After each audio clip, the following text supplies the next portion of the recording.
This is another episode that wasn't dubbed and was skipped right over.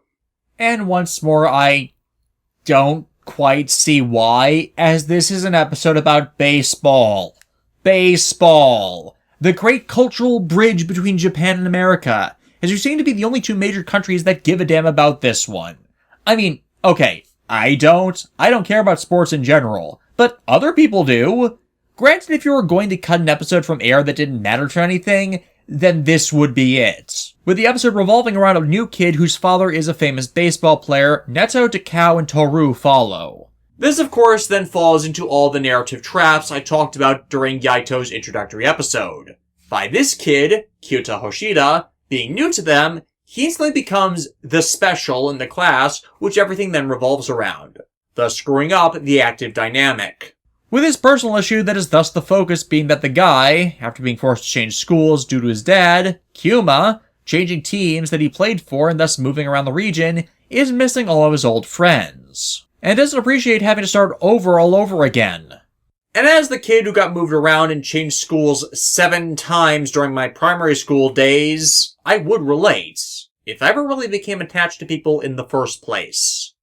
Then again, it's in part the kid's own fault for not opening up to his parents about the issue. His father, in as hot-blooded a way that he could express his surprise, is aghast at the suffering he's caused his son by being completely unaware of how he felt being bounced around the country every year.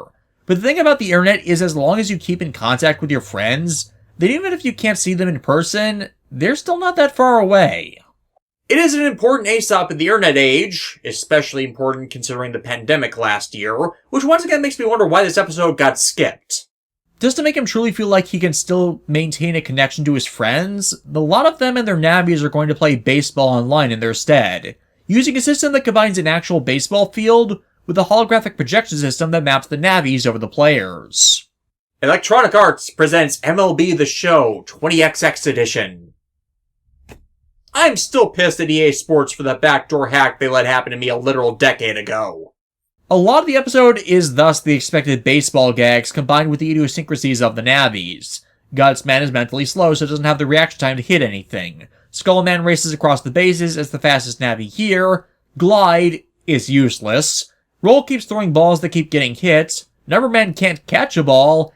And so on and so forth. Meaning the nabbies of Kyuta and his friends more grasp what they're doing and are kicking their asses. All the while, Kyuma provides the sports commentary in a booth alongside Midorikawa.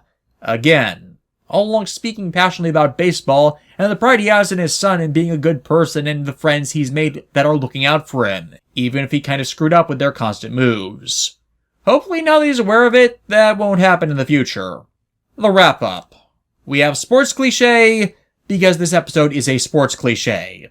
Nothing really more to say about this one. It's literally what it says on the tin, as the episode title is one of the most used to make reference to the playing of a sports theme there is. Hell, even Star Trek did their riff on this. While I don't get why this episode wasn't dubbed at all, I do see why it would have been skipped and broadcast as your standard stock sports filler episode without any real major conflicts in, well, anything. At least to compare contrast it with Tora's earlier episode about net chess, they do state at the beginning of the match that the nabbies playing baseball are just that. Nabbies playing baseball. And if you don't know baseball, the actions the players are performing are neat and obvious, so you get a semblance of the rules and how every player is following them and winning/losing at it. Hit the ball to go to the base until you get back to the pitching mound and score. Miss the ball 3 times and you lose your chance to run for points, and it trades out after 3 people fail. Try to run the bases freely and you get tagged out if you have the ball thrown at you or are tagged by it. That is the basics of baseball, and that's all visually presented in this episode. Tora's net chess had no explanation for its rules, nor presented him or his opponents actually following any in the playing of that match, because the writer of it couldn't be bothered to create any real guidelines for it. Incidentally, this is the second of 2 episodes this season by the Rockman.exe anime's main director, Takao Kato, which helps a lot in explaining why this was a very visual-intensive episode. From experience with the guy, when he comes in to write on the shows he's directing, it usually means it's because he has a very clear mental picture in his head of what he wants to translate from words in a script to actions on screen. It is also why he tends to work on storyboards for animation a lot to get everything he can visually as intended for important events in a series, such as their first episode or bigger fight scenes. When he is credited as doing that on a show, well, you might not get the best writing, but you will get something cohesively visually pleasing.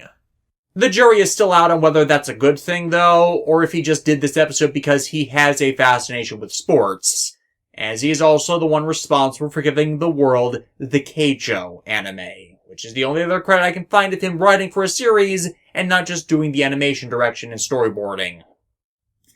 That man is responsible for the glorious Liger Zero vs. Berserk Fury fight in Zoid's New Century Zero, and the entirety of the film The Program of Light and Darkness. So, I'm willing to give him a pass on one of Zebek's trashy fanservice shows from their desperate for money period.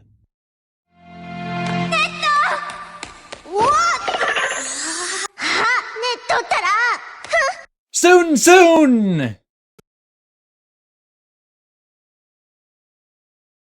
We open in Creamland for the return to the series of Princess Pride. Pulling an all-nighter. Been there, done that. The night shift is fun if you're naturally nocturnal.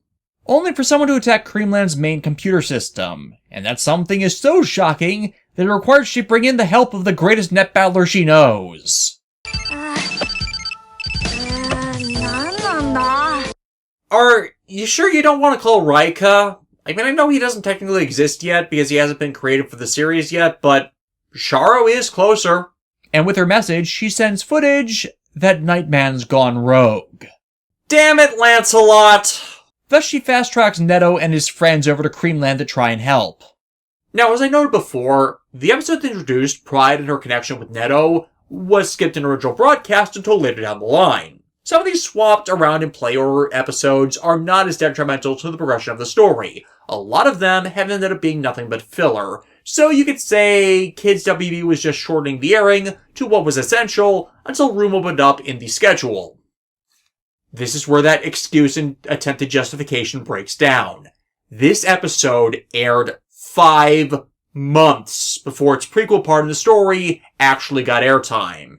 And because of it, for the English audience lacking the backstory that one provided, this episode was completely incomprehensible. And again, this was not something fixed in the DVD release of the series. This episode is listed as part of Volume 9, while its prequel episode is the last episode on Volume 12. I know I'm beating a dead horse with this, but it's something that can never be understated. Continuity and consistency in storytelling does matter. If you have neither in your story or you're screwed over on a petty whim, then you're not presenting a good story or respecting the intelligence of the audience at hand. This is of course where Netto finds out Pride is the princess of the country and the danger posed by Nightman going rogue. Creamland, like Iceland, has only one major city on it, thus most of its computing power and information servers are centralized to it and guarded over by them. Nightman breaking everything here basically threatens to break the country itself, and there isn't anyone here that otherwise stands a chance. Not even this other guy that's there defending it, Napalm Man. At least until Rockman shows up.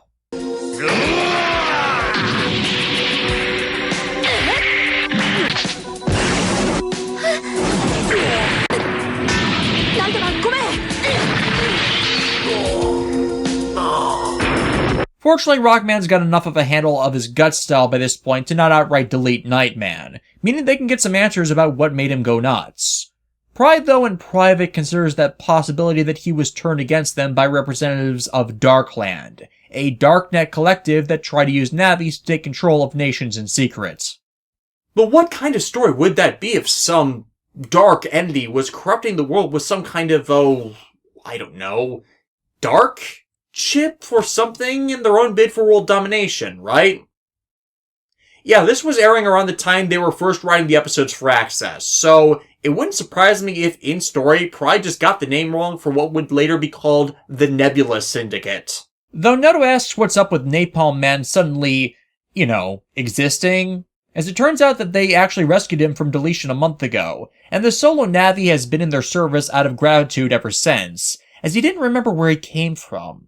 In reality, though, he does remember, and is behind most of this as an infiltrator behind their lines, and in this incarnation, possesses a program that can implant the AI equivalent of a hypnotic suggestion into other Navis to have them perform tasks for him, so he can keep his own cover, doing this to Glide when Yae tries to once again find a bathroom. He creates a distraction, but a short-lived one.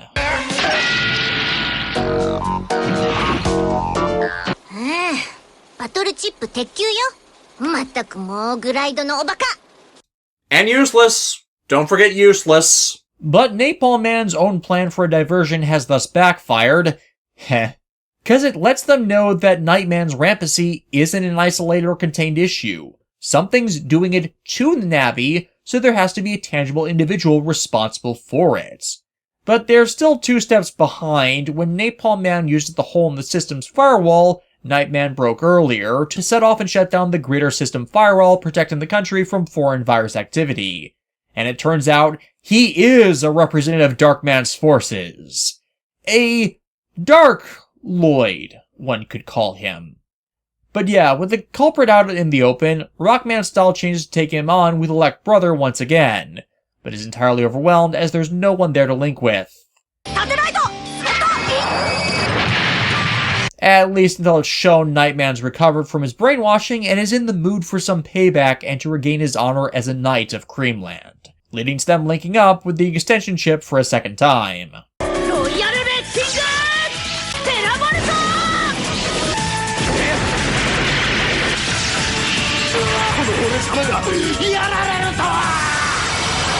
With Napalm Man straight up deleted with that attack. Rock and Nightman work together to reactivate the firewall, thus restoring the country's defenses, and Neto getting a medal for his service to the crown. You did knight him for his service, right? Please tell me you knighted him. However, Gospel has watched this all go down, Freezeman frustrated that they keep intervening in situations they set in motion. However, Gospel's leader isn't too worried, as he feels that can't stop what's coming. The wrap-up. We have a "Help me, Obi-Wan Kenobi" to Princess Pride and the way in which she contacts Neto for help. We have oblivious in the face of the obvious to Neto and never connecting the dots that Princess Diana is Wonder Woman. We have "You are getting sleepy" to Nightman and Glide for falling prey to hypnosis. And we have "That Pyro is a spy" to Napalm Man being an agent of a foreign power infiltrating an ally. And yes, I have been waiting years to make that specific joke category reference. I miss when Team Fortress 2's mimetic powers were a thing. Once again, this was a good, if albeit simple, episode featuring Pride and Nightman, but again a twist on things due to the differences in their roles regarding the anime and game incarnations of them. Watching the 2 episodes in the first season in their proper chronological order helps better showcase the connection and friendship the two have built in their short time together. And there's some fun to be had with Mail being soon about Neto obtaining the affections of an older girl. Thankfully, nothing ever comes of it and the two never become actual love rivals, because it was bad frickin' enough when that was a thing once Rockman Stream introduced Jasmine and Medi.exe during its events, despite both of the latter pair being complete and utter useless pains.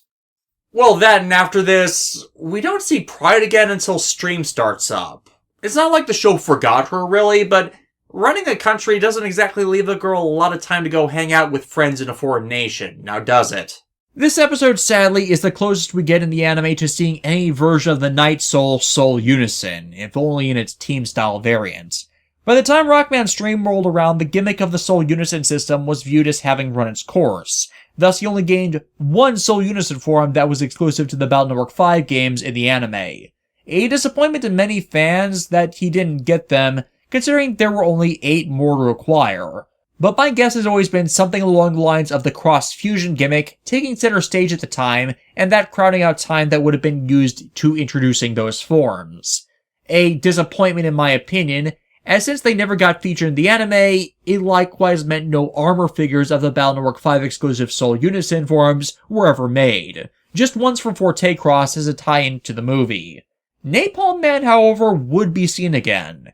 As he didn't have an actual story to him in Battle Network 2, Battle Network 5 would recycle the Navi into the hands of another individual, necessitating he be resurrected to take part in the story, thus leaving his revival in the hands of Stream's big antagonist Slur.exe, and thus reborn as an asteroid Navi. I'll leave exposition on that for later, if we get to stream, as it's quite an interesting twist on the gambit of enemy rivals. But again, that's for later. To start this episode off, Mesa goes to space! In a really old multi-stage rocket, while Neto's friends give him word of something called an extra code, which enhances the capability of Navi customizers. Well, technically it fixes programming bugs in certain parts of Navi customizers caused by super powerful programs, but while Navis like Mega Man are referred to as custom Navis at points in the series, they've never actually brought up the Navi customizer before in the narrative. This is again a partial adaptation of elements of Battle Network 3, but it's done in such an odd way to set up the concept. It probably would have been better had it not been mentioned until one was given to him, and then a character in the know giving an exposition dump about them and their existence being a rare guarded secret, as opposed to everyone but Neto knowing of them. As done this way, it portrays him as being an oblivious idiot again. Seriously, why do they keep doing it during this arc? Every episode Naoko Marikawa writes has had this happening. But them searching for extra code info leads them to learning that Mesa is on his way to Scilab's moon base, which recently went dark and all the automated programs running in the facility going dead. One wonders why they couldn't send a Navi-controlled robot to investigate, but then you wouldn't get the visual iconography you expect on this. But as Mesa hacks his way in, that's where it all goes wrong. As Mesa's thrown out of the base, at the same time he's starting to run low on air in his suit, and the control system's still locked out from use. As the kids saw the video feed of the entire exchange, they want to help, but are not sure they can get in.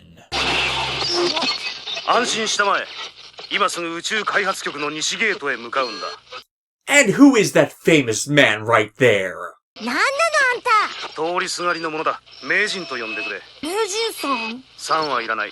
I mentioned how much I love Mr. Famous in this series yet? 'Cause I totally do.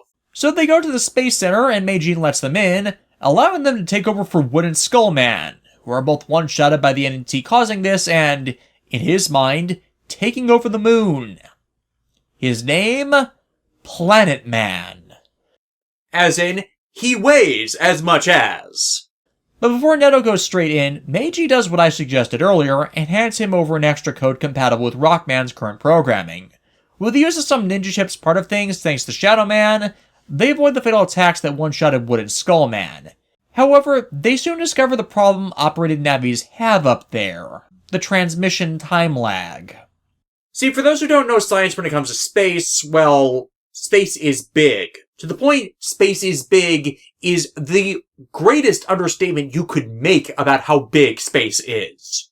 Communication that is instantaneous in person takes longer to carry out the farther from the source it is. Say, the difference between handing someone a letter, texting someone a message, emailing someone, or mailing a physical letter. Each is a step down from the last due to the differences in rate of information exchange.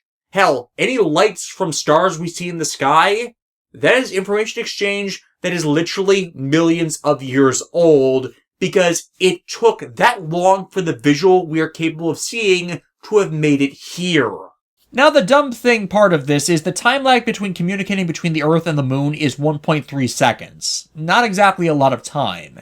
Hell, the lag desync between my console's capture card and my webcam when I stream things is far longer than that. And as it's not that extreme, then Neto shouldn't have that huge a difficulty in maintaining communication with Rockman in this episode. It's not like they're trying to communicate with Mars, which, depending on orbit, has a transmission time lag between 3 and 20 minutes, or trying to get information from the area of Pluto, which has a time lag of about 5 hours. And that's just the stuff in the solar system. The communication time goes up exponentially from there. So yeah, Rockman's at a disadvantage in regards to operation due to that lag not allowing him to get what he needs in the second he needs it.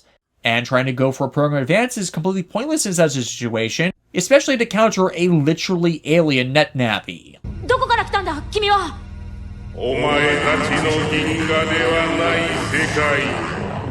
Are you from Planet AM, Planet FM, or were you potentially a disciple of Duo? Yeah, some people think the Star Force games and stream jumped the shark with the whole EM wave aliens thing, but honestly, I'd read books exploring the concept before, specifically the book Accelerando, and there's also a certain episode of Stargate SG-1. If FTL tech doesn't actually exist in our universe yet, then us transmitting virtual AI constructs of our consciousness, yeah, that's going to likely be the first way we ever meet alien life. And yeah, he doesn't recognize humanity's existing claim. And due to the time lag, neither Rockman nor Neto can appropriately time a counterattack. Neto stupidly trying for Life Sword, but without the timing needed to properly trigger it, it just sputters out. Something Neto knows already. But again, this side of the season keeps making him out as a complete idiot. Thus, it is time for a Deus Ex Machina in the form of the extra code Meijin sent him, which unlocks a new style change.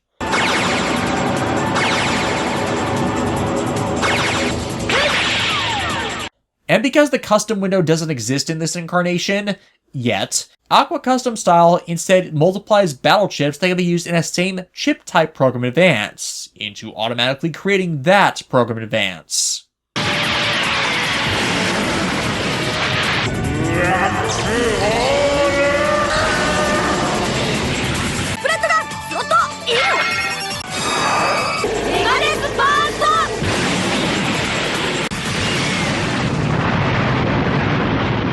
Black hole!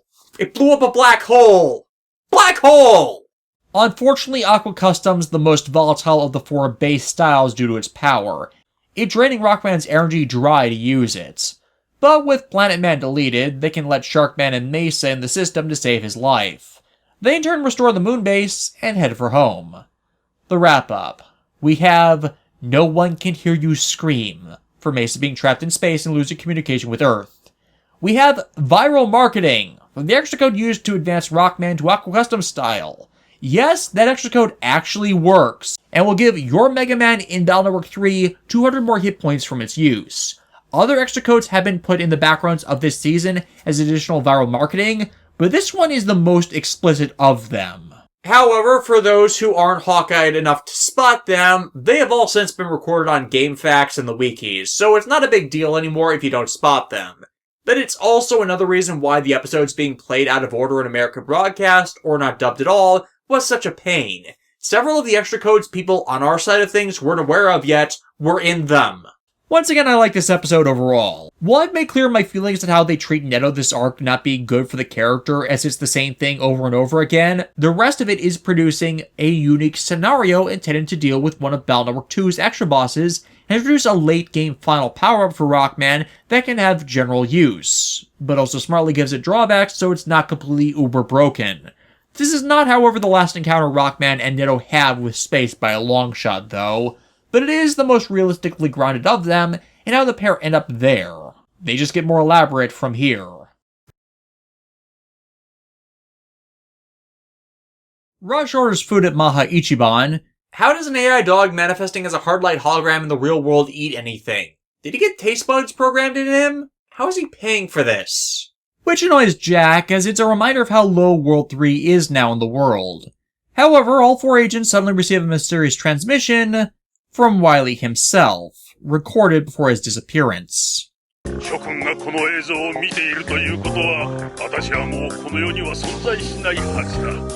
Dead, living the life as a homeless person, reconnecting with your adopted daughter, it's all the same when you retire from organized villainy. Why did he never contact them later on anyways? I know why he's not right now, but I made an Access stream in the Beast series. And yeah, this is his will. He's in the Battle Chippy program that contains a backup digitalized copy of his brain on an island in the seas north of Japan, giving them the map data needed to find it. If they find it, Wily will be back in full, but as a Navi. Ah, I completely forgot about this episode. This actually justifies something with Regal down the line, and he would have known about it this way, too. With the goal directing them in mind, the agents are ready to climb back to the top of the world. Only one problem. Rush overheard everything. Fortunately, he's a dog and can only communicate by barking, so it takes a while to find someone to translate for him, so they can get chasing after them using Yaito's resources. But to get to the island, the World 3 agents hijack a helicopter, hoping to get there before Goss himself does, as there's no way he doesn't have them bugged or cloned the data on Midori's pet when she worked for him. And unfortunately for Neto and company chasing them, the helicopter Team World 3 hijacked is military. Thus it has guns that pierce Yaito's plane's fuel line, leaving them trailing in the race to Wily. The island they find themselves on is devastated by either meteor impacts or explosions, but the chip itself is hidden behind an unaffected waterfall. Wouldn't that corrode the circuitry due to water exposure and copper oxidation? You have to take care of your tech, dude. At least place it in a protective case. But the drill tanks come into play again, one of them using a claw to grab the chip, only for it to be jammed, and slapstick over the chip to result. Until Goss shows up in a blimp. Hey, it makes sense. Jack has a hot air balloon. An airship really is the next step up. It destroys the helicopter, leaving them no option but to be stranded, unless they accept Goss's hospitality.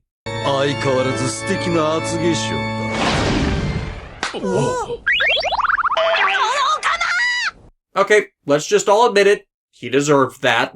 And yeah, he wants the chip, and he's not taking no for an answer.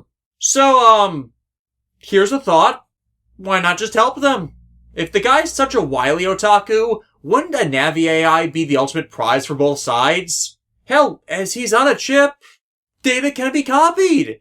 Best of both worlds, dude! Yes, I know why he's not, as he's in the know, but the audience doesn't quite yet, so there's no real need to ruin the surprise. お前もいつまでそんな連中と戯れているんだ。一生ダメ人間で終わるつもりか？おあいにくさまね、ガウス。出来の悪い私の弟にだ。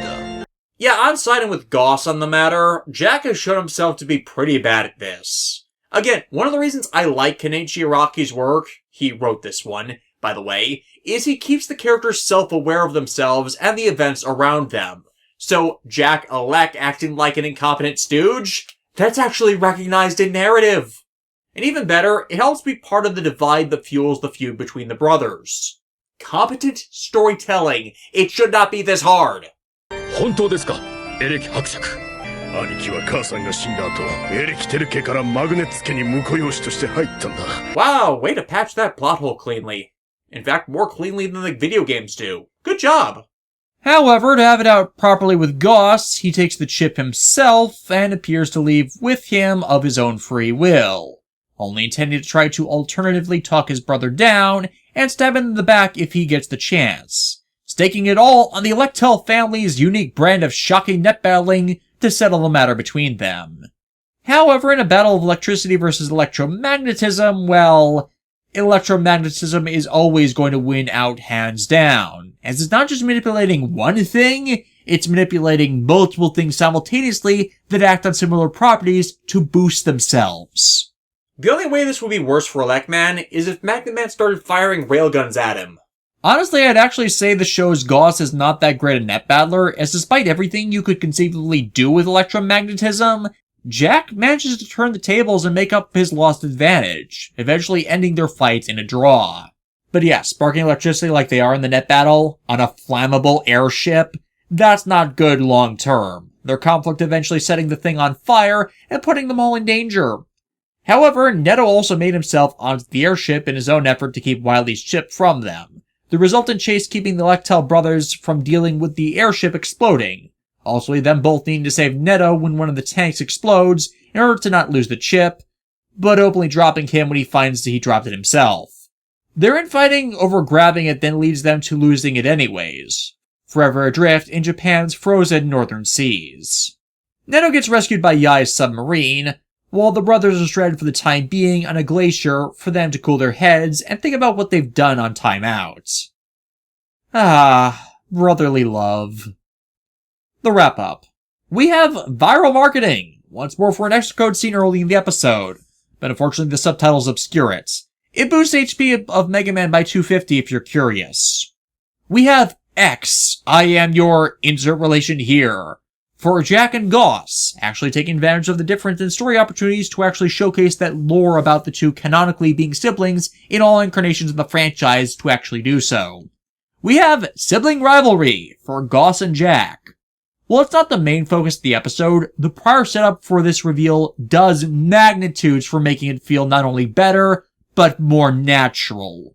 Unfortunately, as stated before, doing that was screwed over in the Western broadcast of the series, So in the dubs airing, this reveal did not work at all, because none of it was in any way set up or introduced to the audience in advance. Once again, continuity is supposed to be your friend.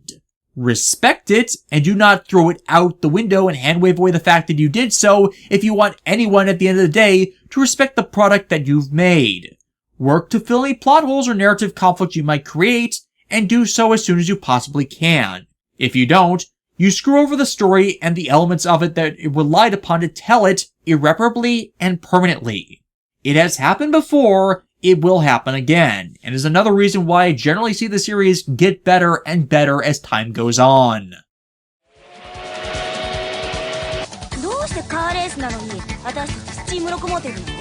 Because it wouldn't be wacky if you didn't!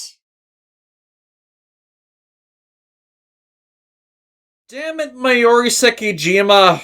As you can tell from the title, this episode is once again about a sport giving the net battler uplift, this time for the rage of NASCAR and Formula 1 racing. Japan, of course, does have its own circuit for such, though bike races tend to be a bit more common due to space limitations. Or alternatively, Initial D and their endless supply of Eurobeat. However, this is another sport that I'm not familiar with nor that fond of. It's just a bunch of cars driving in a circle. Go fast enough and remember to turn left. And as I usually get screwed over in video games with respect to time travels and racing minigames, it's not a genre I'm particularly fond of. At most, I liked rewatching reruns of the Hanna-Barbera cartoon The Wacky Races, but that was primarily due to it being a farce. And of course, this all goes back to my criticism of the Tora and Kingman episode earlier.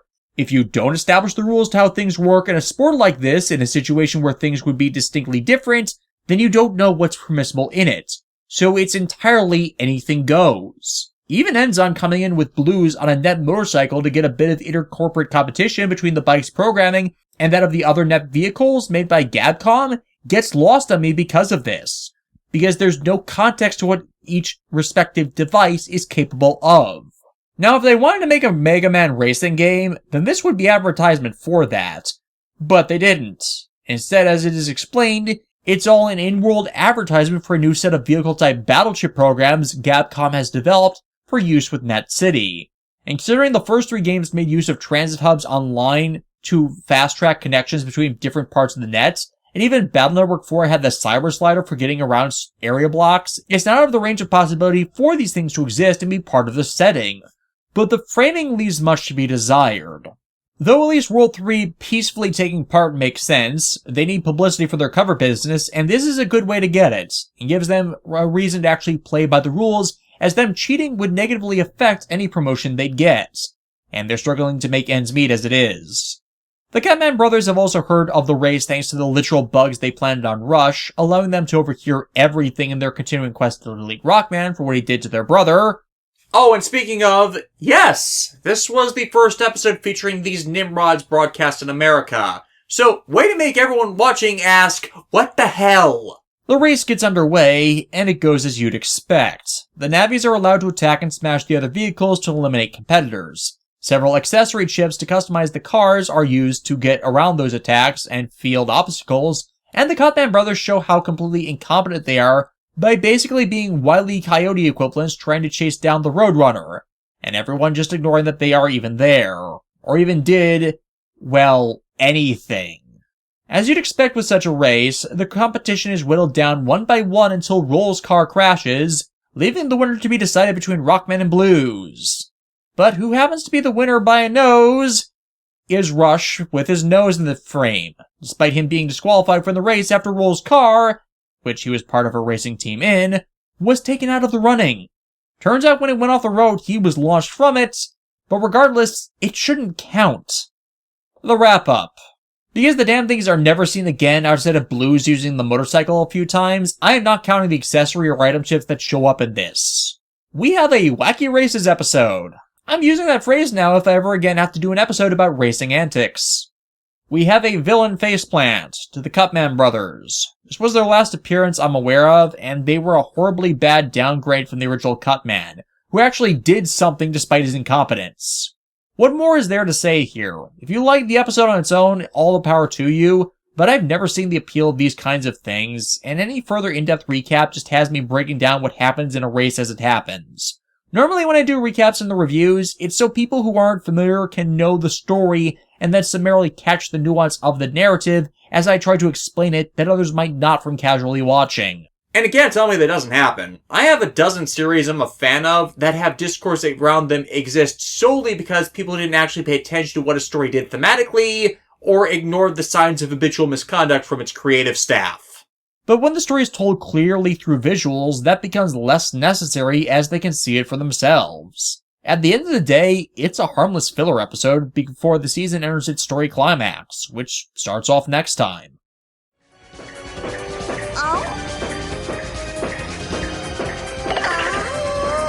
Once again, you can always tell a Kenichi Yamada episode by his tendency to insert fetish fuel in inappropriate fan service.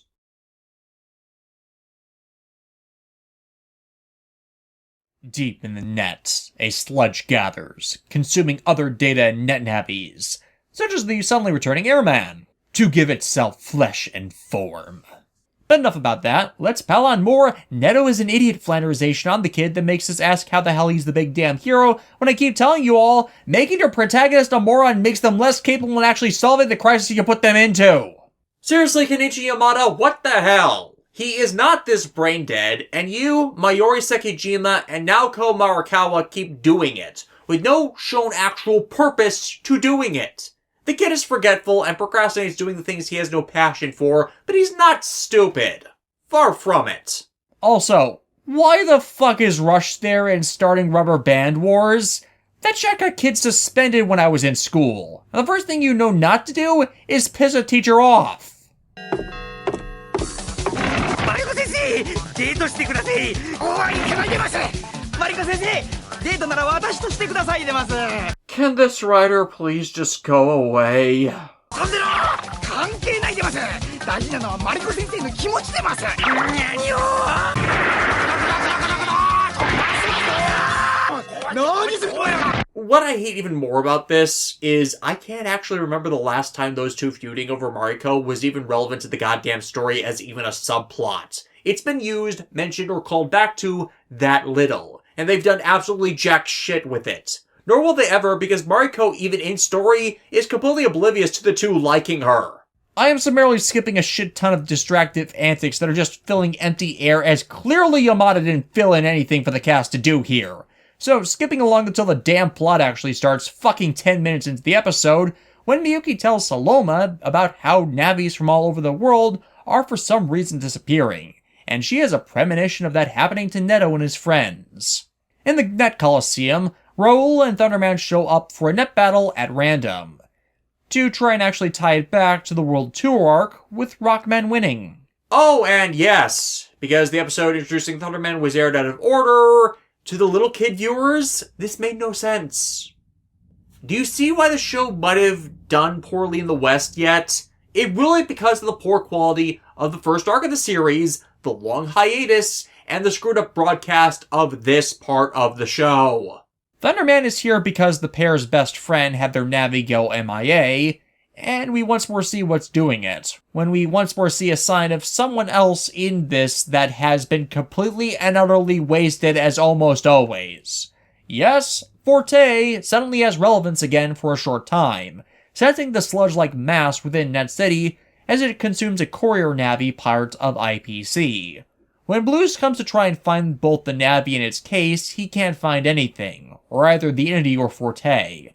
But Raoul, tracing remnant server data, has found they all route back to the Japanese servers of Net City that appear to be the source of it all.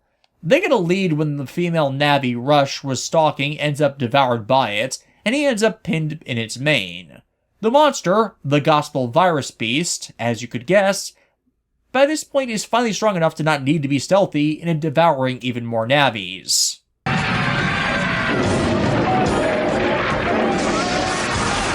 Huh. Okay, now I want to find another Liger Zero model kit and try and see if I can't make a Gospel Bug Beast armor variant. Yes, that is where Zebek pulled the sound files from. But hey, at least they aren't making a T-Rex sound like an elephant. The regulars face off against it, but to no avail, as even making contact with it paralyzes Navis. Freezeman apologizing to Gospel's boss that the Bug Beast got free early, with Thunderman trying to stop it with a massive lightning bolt to no effect. Well, some effect, Rush got knocked free of it. And Thunderman trying it again is worse than useless, as he's summarily eaten, Rockman and Blues seeing it grow in strength from that. Blues and Rockman trying to fight it likewise results in nothing, Blues even breaking his sword on its hide to no avail. However, they're stopped from being devoured by Forte's intervention. About time you actually did something, dude. It senses something within the bug beast, something that belongs to him, and that unsettles the beast to the point it withdraws, Forte leaving soon after.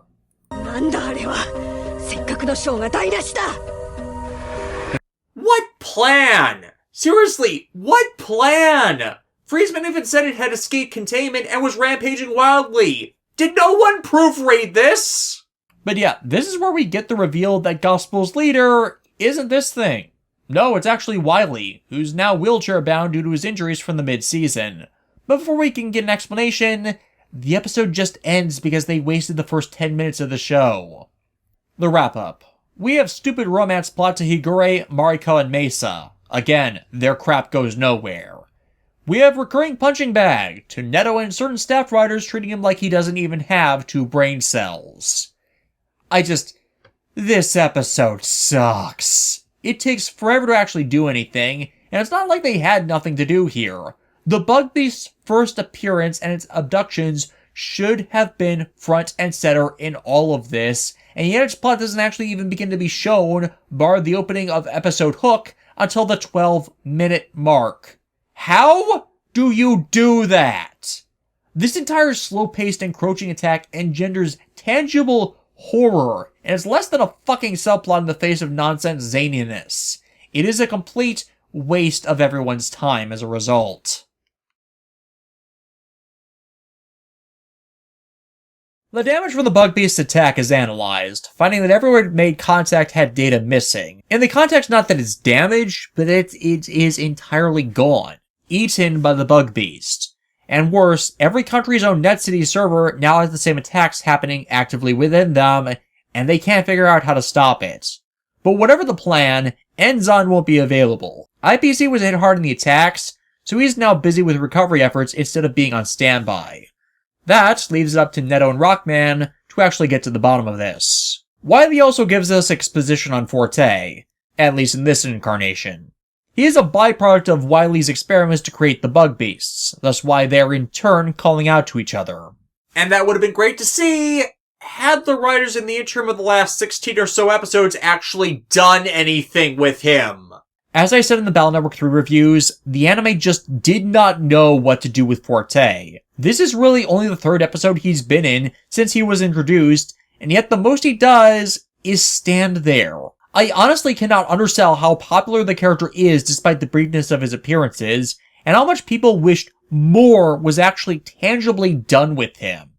Hell, him being prominent in the opening to stream held a huge hope that they were finally going to do something with him. After 2 prior seasons here, it was barely anything. It's another reason why Ryotake Misaki's manga tends to get such high praise from fans of the franchise. He actually does make Forte, aka Base, one of the main characters. Well, primary recurring characters, even if it is at the cost of a lot of Navis in the series not making more than cameo appearances. If you want more tangible base action, that's where you end up needing to go, cause Battle Networks 4, 5, and 6, bar the cross forms from Double Team TS and the Wii U re-releases of 5, you have jack all. Anyways, most of the continuing disappearances have less to do with the virus attacking, and more Wily opening up hacked gates to send Navis to feed the beast. Similarly to how Shadowman hacked transit gates Rockman was using to send him to the Cutman brothers several episodes ago. Once again, a contextual content callback screwed over in the import due to the episode play order being wrong. Friesman is ordered to delete Forte so he won't interfere with the Bug Beast when they release it to devour things properly, though Wily thinks it's futile. Forte was designed as the ultimate Navi, after all. We cut to Maha Ichiban, where Jack is finally joining Midori in fighting the revival of World 3, or even taking revenge on Gospel, has become pointless. Hino-ken trying to rally them as the passionate man he is, to little avail. After all, they don't have a standing personal grudge against Gospel like he does. At best, Jack has a feud with his brother that's a step removed from gospel, and Mahajirama himself seems to not really care about anything these days other than making sure the restaurant is financially sound. Which I honestly don't have a problem with. It never made sense from the guy's conduct for him to be an internet terrorist in this incarnation due to how bad he was at it. Meijin sends him a message, though, updating him on events on the net that may lead to his revenge, as Team Rockman search for any signs of clues in the abandoned server, with him eventually detecting a data bug devouring parts of it like the bug beast was doing before, and thus finding Forte there doing it instead. They then are present when Freezeman shows up to attempt to delete Forte, and try to intervene in Forte's favor. 早くチップを転送しろ。忘れたの？インターネットシティでバトルチップは使えないのよ。 He got a license to have permission to use them from Sharkman. Does no one remember that? Hell, you can get around that with freaking style change. That is what it's narratively there for. Thus, Freezeman attacks, and his attempts prove themselves entirely useless, as he doesn't even need to move to wreck Freezeman's day. Then when Forte decides to leave, Heatman finally arrives to get his revenge on Freezeman. But while that happens, Forte abducts Rockman, as there's something familiar about him that Forte just cannot place. The PAT connection goes offline due to a firewall around where they went, but it does send back enough GPS data to correspond to Maha Ichiban?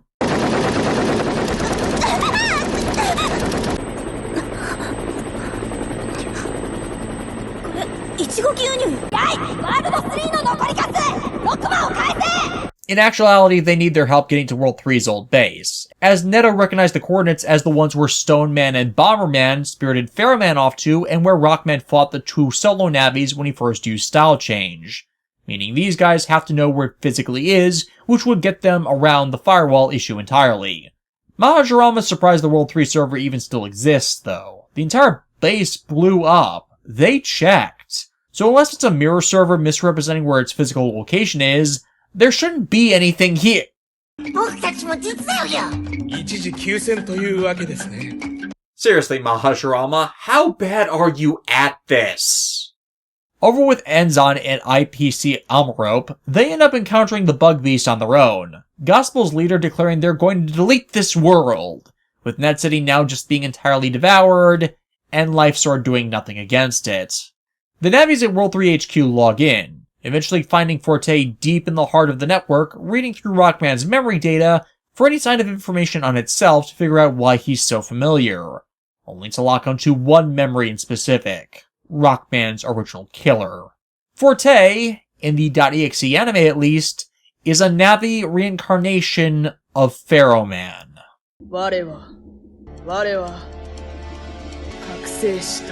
And he has something to do to reclaim his title. While in Amarope, their Net City and Blues along with it is completely consumed. Gospel's leader celebrates its success, only for Wily to reveal that, yeah, it's a robot drone, and for some reason kept that entirely secret even from the Gospel leader itself. I have no idea why he did this, when he could have just masqueraded as the leader using an animatronic doll, or just still images to talk to his subordinates alongside a vocal modulator. But it's a twist for those who were expecting Shun to show up. Then again, since Sean himself was retconned to be a patsy of Wily's despite all the horrible things the character himself did that weren't from Wily's orders, it makes sense to just cut out the middleman and have it be a drone robot as the face of the organization. Wily was a roboticist after all, might as well actually show that off. The wrap-up. We have You Can Go Home Again, to Forte and the World 3 agents returning to Wily's old base. We have Y2K, to the Gospel virus/bug beast devouring Amarope. We have Revenge is a dish best served charbroiled, to Heatman finally having it out with Freezeman. I have the feeling there were supposed to be more interim exchanges and battles between the two, but Kenichi Araki's barely written any episodes in the Gospel arc to try and apply any sort of narrative course correction to things, thus why we've gotten so much filler. I don't hate all the filler, and there's certainly enough ancillary stuff to warrant giving time to it, but one of the Gospel arc's bigger weaknesses is it rarely actually deals with them if it's not some scheme to kill Rockman or Goss's antics. We have viral marketing once again, this time the extra code being an HP boost for 450 hit points. This one is a massive step up from the last episode, and a needed one as we're not properly in Wily's endgame with the Bug Beast being active. The episode managed to keep the tension high and rising as the Beast of the Apocalypse is now at hand. Which will be continued next time. Heatman and Freezeman continue their fight as Enzan updates Neto on Blues' last moments, which shocks Rockman horribly, having expected to get a chance to battle Blues once this was all over. However, Enzan was able to get something of value. The one doing all the Navi redirecting? Yeah, it's been routed through Goss's company. As said before, he's been running distractions while Wily gets this all moving. Heatman and Freezeman in turn is not going well for either side. The two locked in a stalemate, at least until Meijin informs Hinoken that Heatman is installed with an extra code he can trigger to limit break Heatman's abilities, but will ultimately leave Heatman on the verge of deletion if he screws it up. He loads the same code that triggered Aqua Custom Style, in Heatman's case it's just giving him just the base HP boost and overclocking his firepower, thus making him go supernova, and ultimately critically wounding Freezeman in one massive inferno. よくやった。お前はフリーズマンを倒した。ファイヤーマンの仇を撃ったんだ。The World 3 agents repair the base's tech to be able to infiltrate Goss's company's defenses, as Rockman explains what Forte was after, not sure what it was all about himself just yet. However, some malware bug seemed to have installed itself onto Rockman's program from the contact, his hands flickering to another color. Freezeman's shown in his last moments, ultimately killed by Shadow Man, who was paid to eliminate him and Gospel. Yeah, the dude's a double agent working for someone else. Much of the antics on behalf of getting Rockman deleted was just that. Filler to look like he was doing something while sabotaging Gospel's own schemes. Who is paying Shadow Man we'll see later, but suffice it to say, they're rather nebulous. The net agents go on the offensive as the Bug Beast enters and devours Kingland, while everyone else makes their way into Goss's server and through its guard forces, and finding a lot of captured Navis being held for the Bug Beast's lighter consumption. The World 3 Navis and everyone else are separated, Goss sicking viruses on them, while the others are held to be eaten when the Bug Beast returns. あのゴスペルはバグを吸収し成長する怪物なのだ。お前の想像通り、あのナビたちはゴスペルの餌だ。With the odds against them, Rockman's able to trigger Wood Shield style. However, using style change appears to advance the corruption and damage whatever bug Forte infected Rockman with is doing to him, with him thus unable to fight back, leaving it up to the World 3 Navis to have it out with Goss, at least until Wily intercedes to inform his errant subordinates that he is still around, that Gospel is his doing, and he kept them away so as to not give away that he was the head of it. He succeeded in subjugating Pharaohman and taking from him his ultimate program, the one that controls the network, and would allow it to consume everything to make itself whole, and installed it inside of the absorption bug detailed before to create the Bug Beast that resultantly can devour the net entirely. Everything else Pharaohman was, instead, installed in Forte, Wily intending Forte to be his own servant, but of course, Pharaohman's spirit, for lack of a better term, was too rebellious, thus went off on its own. And thus, once the Bug Beast devours everything, Wily will then control that data through the Bug Beast in order to rule the world. Wouldn't the Bug Beast devouring all data then crash the servers as the data locks up, prevents it from being read by the system to then do, its normal activities? I mean, the thing in the games was an accidental rapid byproduct of Gospel's efforts to clone base through use of trashed bug data in order to use it to devour the seals placed in alpha so it could be used to go nuts and destroy everything. He wasn't exactly a rule everything kind of plan. Mahjong and Madoy jack their navies out. They can't fight Wily now that they know he's in charge. But Jack stays in the game because his feud with Goss takes priority in the immediate time over his servitude to a boss that abandoned them for the better part of a year. Technically, half a year, I don't know what the time scaling on all this is. It could have just been a couple months. Forte overappears before the Bug Beast again installs it, both now recognizing the missing piece of themselves the other has, and fighting to reclaim it from the other. フォルテはより完璧な存在へ近づくため、ゴスペルが持つ究極プログラムとの融合を望んでいるのだろう。But when he momentarily disables Gospel and attempts to absorb the Bug Beast, well, it entirely backfires. This is why Wily was feeding it Navis, too, so it would be just too much data to absorb safely and allow it to retain its own damaged integrity. So instead, the bug beast devours Forte instead, completing it and allowing it to expand its own absorption speed exponentially. And in turn, Rockman's infection likewise starts to spread, it causing him to now cause the same corruption to spread below him as well. Ultimately, Rockman decides to request Neto send him the extra code so he can end this battle with Aqua Custom style, right as Magnet Man stabs straight through Electman's body. The extra code repairs Rockman's programming for the moment, and allows him to freely pummel Magnet Man, but before he can end him, the infection overrides his power again. It taking Electman holding his sibling Navi in place, then turning him straight into the blast to finally put him down.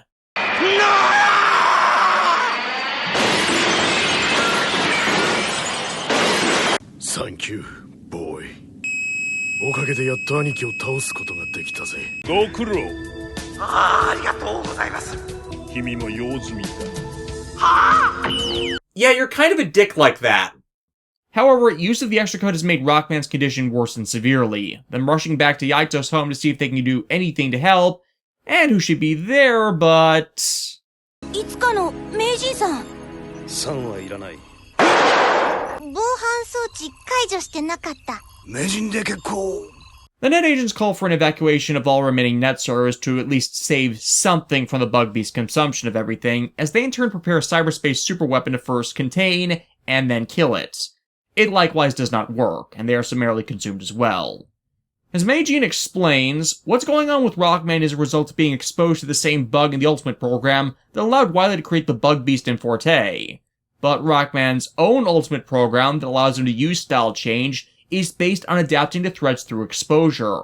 Heat Guts was obtained when he needed more raw power, Wood Shield when he needed to last through extended battle. Electine came from fighting multiple opponents, thus became a way to both stagger them and enhance himself through the use of allies to match the odds. And Aqua Custom getting around the sync limitations of disparate chip-type program advances by massively boosting the capabilities of same chip-type ones. Thus, his program is using the bug to adapt Rockman to be able to counter the absorption bug and overwhelm it. The problem is the bug itself is adaptive, so its sheer power is making it difficult for Rockman's own program to surpass it. Ultimately, the programs merge, resulting in the birth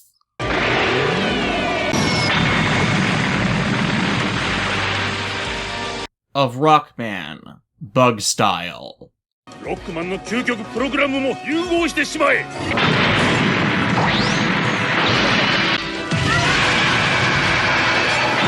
And due to the two programs fighting for so long, Bug Style has a higher absorption limit than Forte did. Thus, as the battle continues, Rockman's adaptation turns the Bug Beast's own attempts at absorption against it, consuming it whole before going entirely rampant into a black hole of data. やめろ！全てを飲み込んでしまうつもりか！ The only thing to stop him in the end is Neto, using the bond they forged through everything to wake him up from Bug Style's thrall. Thus, instead of everything in cyberspace dying, in the moment when the definition of Rockman and cyberspace become the same, the system instead resets. All because the bond between a human and an AI was stronger than a stupid system bug. ロックマンの究極プログラムはネットワークさえも構築するというのか。お前は。俺は電脳空間よりも広い世界を手に入れた。 Seriously, dude? Like, that is not Forte. I mean, he mellows out in his later appearances from that goal, but of all the things to carry over from Pharaoh Man as a reason for his lust for power at all costs, that was the wrong one to take. So, that he'd never be harmed by the machinations of humans again? That's a lot more fair of one. Rockman, of course, is the last to recover. He did just go through a lot after all, but yeah, Gospel's done with. While these machinations for the entire series is over, world saved, roll credits. Except there's still 5 episodes left in this season because they weren't ready to start on Access yet. Usually when a series runs outside of the expected airing numbers, that can be why that happens.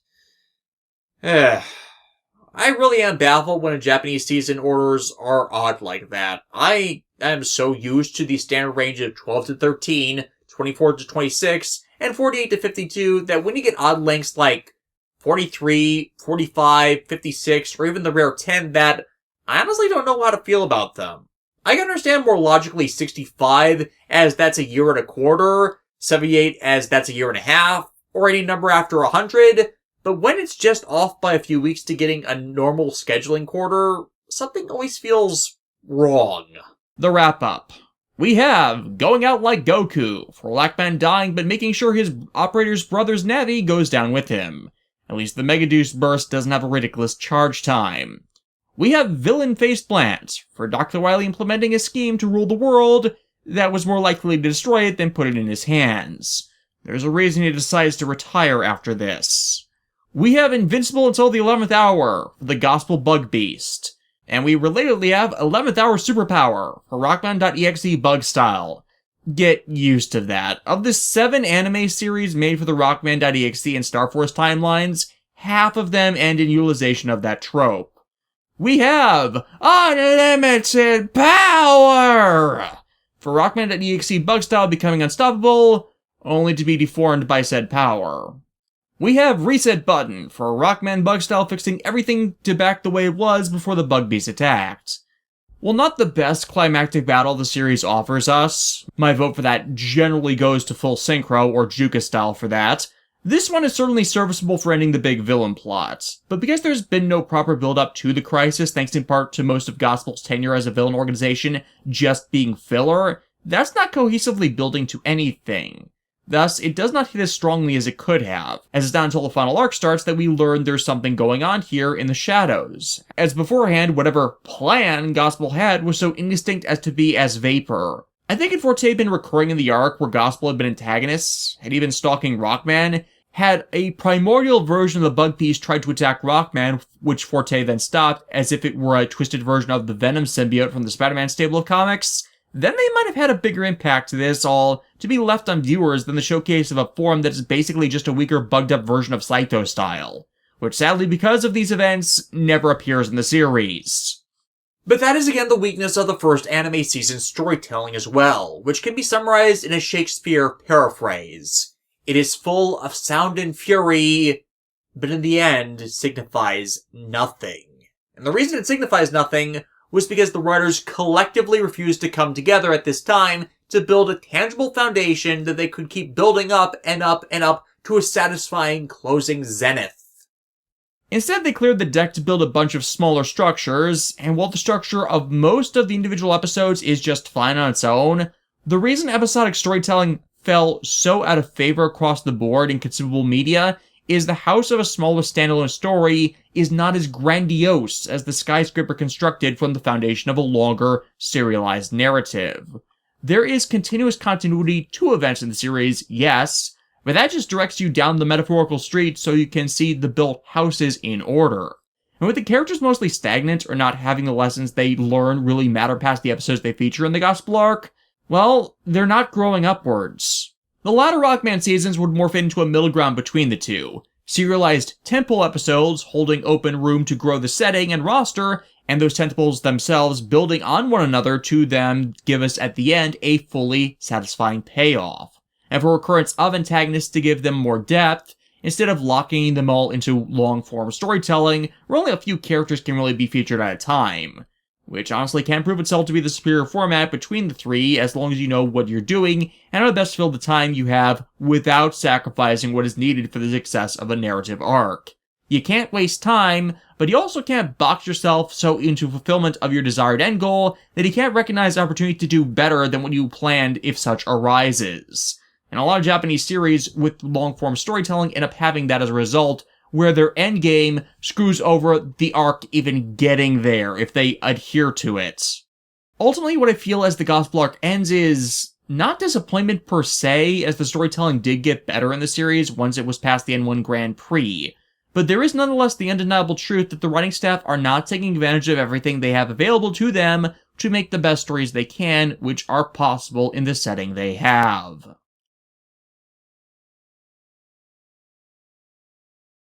Welcome, ladies and gentlemen, to the last episode of the first Rockman anime that never got dubbed. I would say it was the last episode that wasn't broadcast in America, but we've got one more Canada and Cartoon Network only episode to go through before that.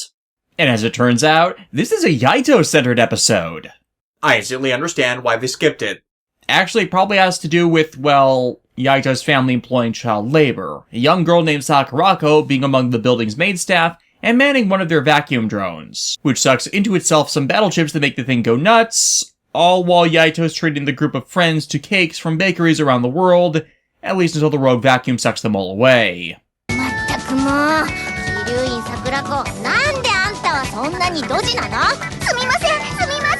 Again, employing a kid no older or bigger than the 10-year-old spoiled brat of the manor. At least in other media that features teenager maids, it's made clear, as high school is optional in Japan since there are still trade schools and career apprenticeships in the country to get people the training they need to properly enter the workforce, that they decide early on their career path. There's actually a character named Maika Tsuchimikado from the Raildex franchise where that is exactly the case. Of course, Yaito's chewing out of Sakurako before they stop the higher priority rabbit machine results in the vacuum swallowing all of their PETs as well. So I'm placing this faux pas straight at Yaito's feet for the time being. They chase after the vacuum, with this thus becoming a different variety of Scooby-Doo gag in that they get to see everything Guy has stashed away, including solid gold bullion. Could she not have used that during the incident where Magnet Man was stealing her money in order to pay for what she needed? Yes, I know it was meant as a gag. Jokes like that which call into question the narrative logic of prior or future episodes should be avoided lest you create fridge logic about those scenarios, such as the question I just asked. The vacuum however starts actively attacking the maids next, them only getting a chance at it when it takes a break to recharge on a charging panel, before making a break for it again, this time making its way into the isolated area of the building's central wing. Most of the eastern wing of the house is what Yaito uses, and usually where she brings her friends. The central wing, however, is trapped against intrusion, for reasons Yaito does not explain.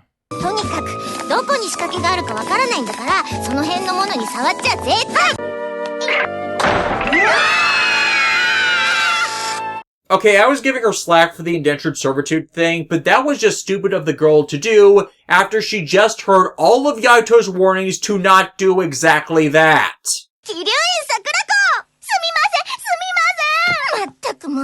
This character, by the way, makes multiple appearances in the series, all but one of which were excluded from the dub. The sole one that made it basically had her be a very brief background character. If you couldn't guess by now, this entire episode is the same bad joke of this impulsive idiot of a maid screwing everyone else over, despite repeatedly being ordered by her boss to not do so. And I lost all sympathy for her by the third time in a row that she did something that endangered the well-being of others. That isn't just your normal store brand stupidity, this fully crosses the line into outright malicious stupidity. The kind of stupidity where you're so in your own world that you don't actually care about the harm you do to others, and the apologies for one's misconduct that are made are vapid and empty, also known as most Republicans. It is not enough to apologize for a mistake, it is also important to admit what mistake you made and why you made it in hopes that the mistake will not be repeated again. If you do not do this, or do not recognize that you were the one at fault, then you are inevitably doomed to repeat it, and that behavior should not be tolerated in the long term, as it shows how much they do not care about doing their job right. You can have things you're bad at in your job, sure, but if it's your behavior and unwillingness to correct your failings being the reason why they exist, then expect to get laid off in the future. And I'm surprised right in this moment Yaito doesn't just fire her on the spot, as she clearly isn't taking her training seriously.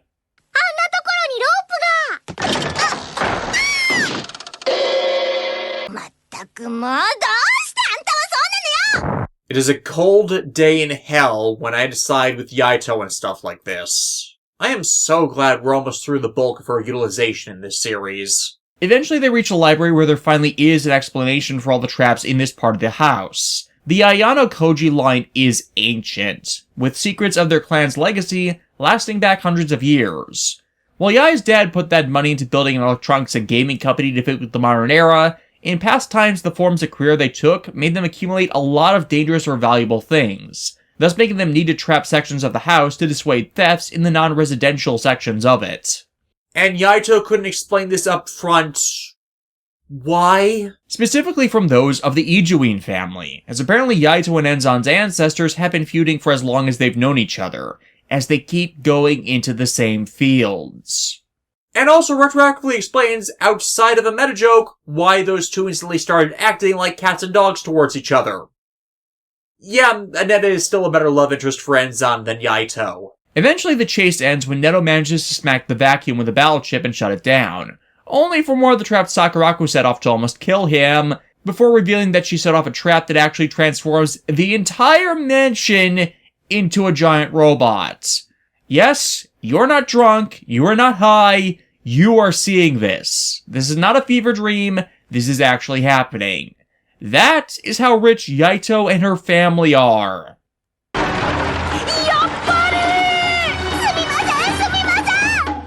The irony is, this actually answers a question I had about a later episode, as this is the first time I'd actually managed to see this specific one. As, yeah, this robot, it actually appears later down the line, in Rockman stream's infamous super fanservice-y beach episode. Like, considering the nonsense the series did with how rich she was, there's a point where you just stop batting an eye at it. But it's surprising to learn that unlike a lot of her other ludicrous wealth items, that there's actually a story reason why it exists.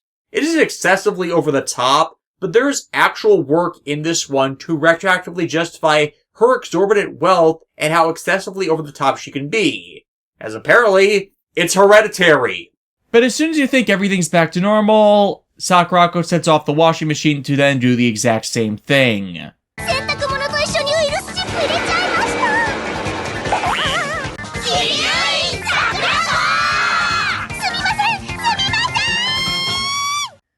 The wrap-up. We have a gag plot and a gag character, this episode and Sakurako respectively. We have the Mihoshi, named for the same character from the Tenchimuyo franchise, once more to Sakurako and her too clumsy to live style conduct. I know klutz characters in fanservice anime that do less damage than her. We have viral marketing once again, where you see the button combo for the Navi Customizer compression code to shrink the size of Sneak Run. And hey, that actually narratively fits the theme of the group chasing a vacuum around a building, and what the intruders in the building that necessitated the trap would have wanted to do. This is an episode that is going to depend on your own personal tolerance for the roots of the gags, as I personally cannot stand characters who act like Sakurako in that her screw-ups are all caused not by accidents, but by her own wanton idiocy she could avoid if she took the steps to correct them, and as I especially do not care for Yai, this one pushes my buttons into just being plain exasperated at it. However, I know that won't hold to everyone, and it is merely my own personal pet peeves that make it bad for me. If you like it, all the power to you. It's not badly constructed, it's the comedy though that just kills it for me. After all, part of being an objective critic of something is being able to recognize the difference between actual narrative and character failures that make a story on a basic fundamental level not work and thus the entire content bad, and one's own personal taste preventing someone from enjoying something that is otherwise fine. This is one of those times where I have to admit that I'm in the latter camp due to the nature of the gags, and just call this a wash. なぜ粋でいなせなナイスガイビーフ司令とネットが戦ってるかって、それにゃ不敬わけが。てやんでい、いきなり話の腰折ってんじゃねえ。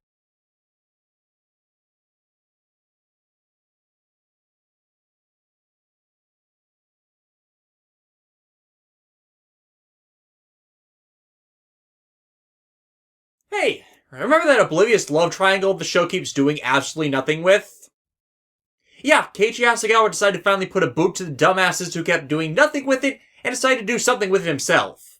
Thus, we get what this episode is. Mesa and Mariko's feud finally reaching its zenith, and them dragging everyone else around them into it, to the complete obliviousness of Mariko.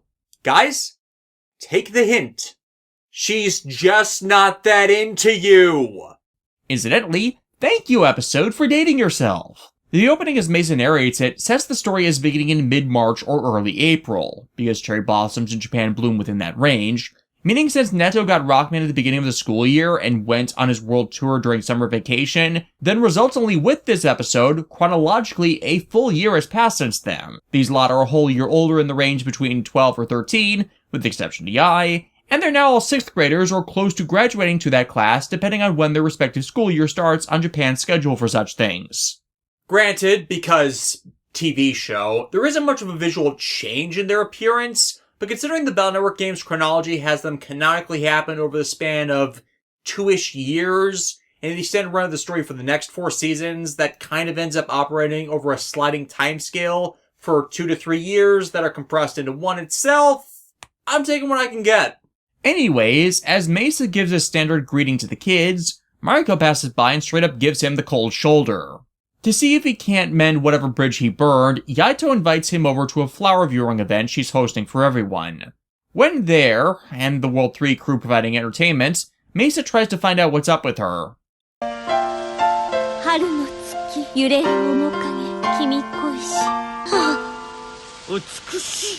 But this is where Higure comes in, also concerned about Mariko, and instead of focusing on why Mariko's in a foul mood, the two start fighting, with Neto being forced to play the mature referee for the two grown men, and their resultant wall delusions put in their heads by the girls viewing Mariko's actions as pining love.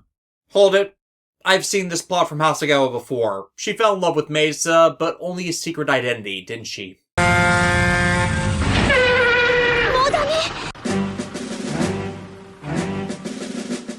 Because of course. I'd say this is another reason why I hate the Commander Beef subplot of the anime, but honestly this is one of the few times it works. Mesa had no real reason to create a fake identity anyways. It's stupid after everything that's happened for him to continue to use it as he does, and if it's that harmful to his potential prospects with the girl he likes, since there's no real reason for him to keep the secret identity, it proposes a situation where he actually might consider discarding it right in front of her to even get a chance with Mariko while she's infatuated with him. Hell, this entire dilemma exists because he insisted on using it and playing hero like that, instead of diving to rescue the kitten as himself, that would have done it straight out. And what I like about this is merely Miyuki's deadpan stare when an idea is proposed that Mesa and Higure should net battle Commander Beef for a chance to go on a date with Mari. 1, she knows it's a stupid idea. You can't change how someone feels about you by getting into spats, formal challenge or no, with their other suitors or paramours. And 2, well, Mesa's been dragging them into horrible cosplay all season in order to disguise who they are, and hates it so much that she just wears a hat and nothing else to disguise herself because it's so freaking blindingly obvious, as is Mesa's own lack of effort in garb. Saloma's into it with the whole phantom thief look she's got going, but she's an environmentalist. They're used to performing night ops. Plus, there's that whole order to disguise herself as Mesa so as to pull a fast one on Neto, who found out his obvious identity thing from back during the N1 Grand Prix arc that she has yet to pay him back for. That stare in and of itself just screams to me, I'm going to relish this coming schadenfreude, and there is nothing you can do to stop me. So yes, it's come to this. A net battle between an otaku and a cosplayer for the heart of a school teacher that happens to have a much hotter twin sister that never gets the same attention. Unfortunately for once, Midori Kawa is not available for one of these events, so it's up to Saloma to perform the commentary for it. However, because Mesa has no public net navi, Neto's going to sub in for him, which he's excited for. Not so he can win Mesa a chance at a date, but simply because he never really got a chance to face Sharkman and Mesa, and he really respects the man's alter ego after everything he's done for him and others. And it's right here where you see why I wish they'd done away with the secret identity subplot earlier. There continues to be a generational divide between the two that is caused by that mask. Whereas they could be so much closer, both as friends and in their weird little mentor-student camaraderie they have, if Mesa just admitted to his well-intentioned deception. Regardless, everyone shows up for the match, Saloma really getting into the spirit of commentating over competitions. Can we get her back for more? And Higure screwed himself over with one massive brick joke. どうした闇太郎染みついた瞬間で攻撃力1の最弱チップを送ってしまったでます何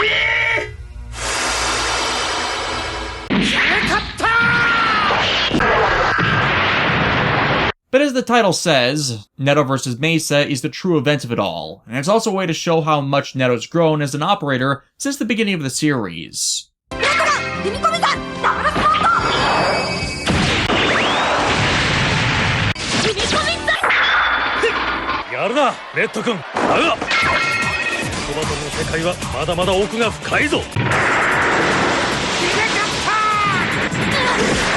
However, the two get so wrapped up in actually having a chance to go all out against each other that Mesa completely forgets that, hey, if he actually wants to go on a date with Mari, he has to lose as Commander Beef.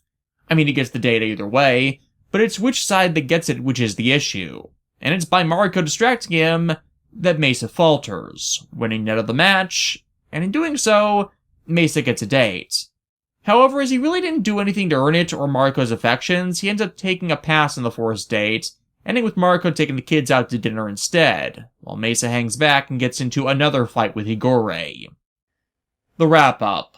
We've got Fight for Your Right to Date Girls to this entire freaking event. At the very least, the story is self-aware enough to say that women are not prizes to be won, but that is not saying much. We have stupid love triangle for Mesa, and Mariko. Like the last episode, I don't hate it or find anything really structurally wrong with it, but I don't really care for it either. I've hated the Commander Beef subplot since I first saw it, and it can't get me to like it now. I will say, however, that this is probably the perfect example to use to explain what I mean when I call something an idiot plot. For those not aware of the definition, an idiot plot is a story that is only not resolved immediately because either the principal cast or everyone in the story is acting like a complete brain-dead moron.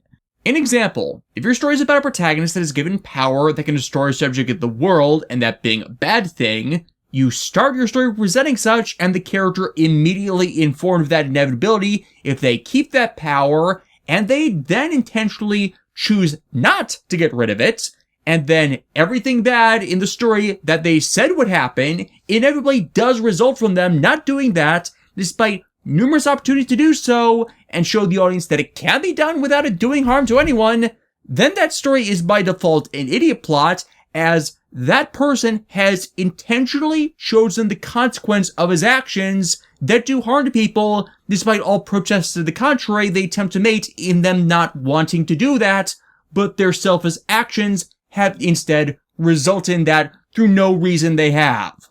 This story, however, is not actually an idiot plot, though it seems similar to one.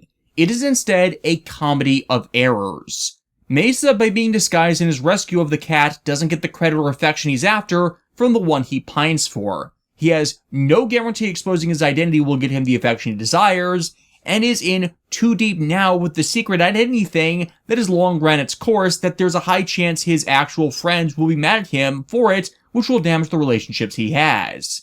It results in it being a damned if you do, damned if you don't kind of thing, where my continued irritation at it is because of Mesa's refusal to bite the bullet and live with the consequences of that reveal. Because I feel there could have been far more done with the character from unmasking them than there is with the status quo. It is not an idiot plot because there is a legitimate reason, at least from the character's perspective, to why he doesn't do the obvious thing that could potentially resolve it and open those avenues for story. An actual idiot plot would have no legitimate reason from a story or character perspective why they do not do it, or otherwise an excuse for or goal behind their action that is in literal conflict with what they're presented as doing or actually wanting out of things. I want the beef stuff over with because I want that barrier finally down so character growth can result, damn it, not because it has remained stupid in its own right. But nothing comes from staying stagnant in the long term.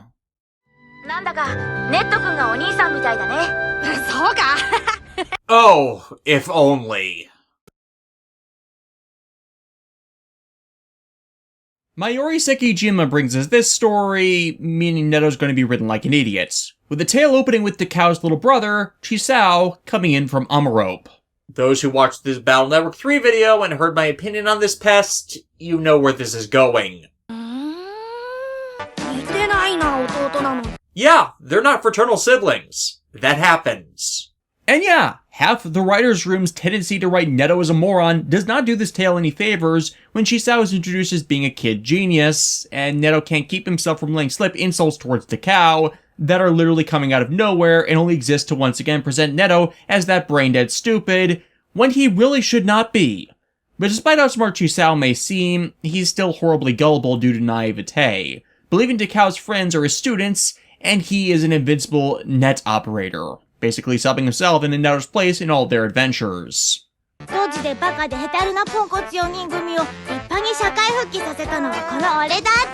Again, how half the writers chose to depict Neto and some other members of the cast despite evidence to the contrary.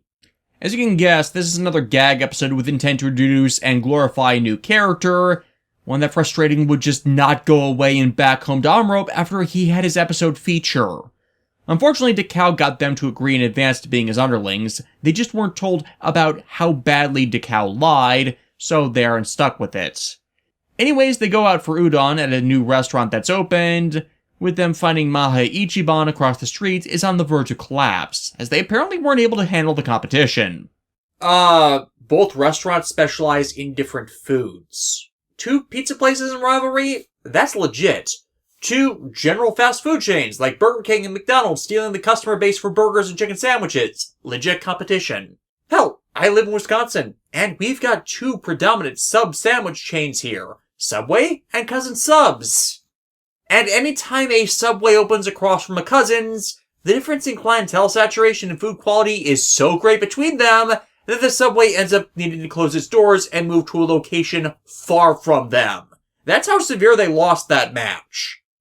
Seriously, Subway's tried and failed that badly to steal our state's chain clientele, and that's happened at least 6 times I'm aware of. Hell, in comparison, doing ramen versus udon is a legit matchup. They're close enough as both being noodle-based dishes. But you can't do, say, Mexican food versus a Chinese restaurant and think there's legitimate competition between them, as the desires of the clientele for both are completely different. So a place that serves curry doing badly because of a noodle joint next door that doesn't do spicy foods but specializes in savory flavors? Yeah, no, that's not how business works.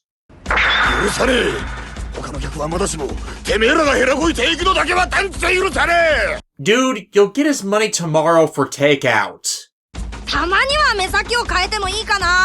Once again, how the writers who wrote Neto as an idiot did not understand his character, nor even tried to.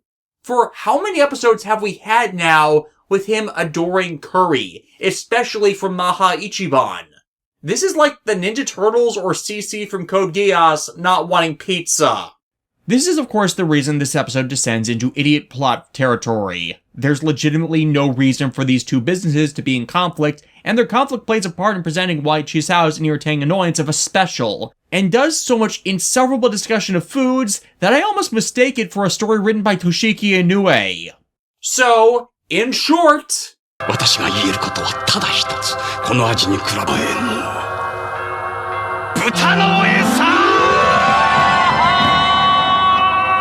Next, Chisao wants to see Gutsman nut battle, but instead of doing this on easy mode and having him face the useless glide, Dekau is so talked down Neto and Rockman's abilities that it's Gutsman versus the Navi that 3 episodes ago literally saved the world.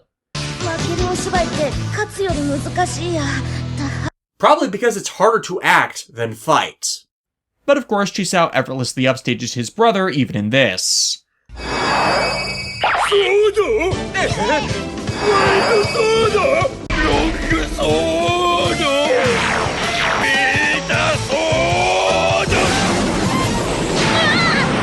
Where did Chisao get those battle chips?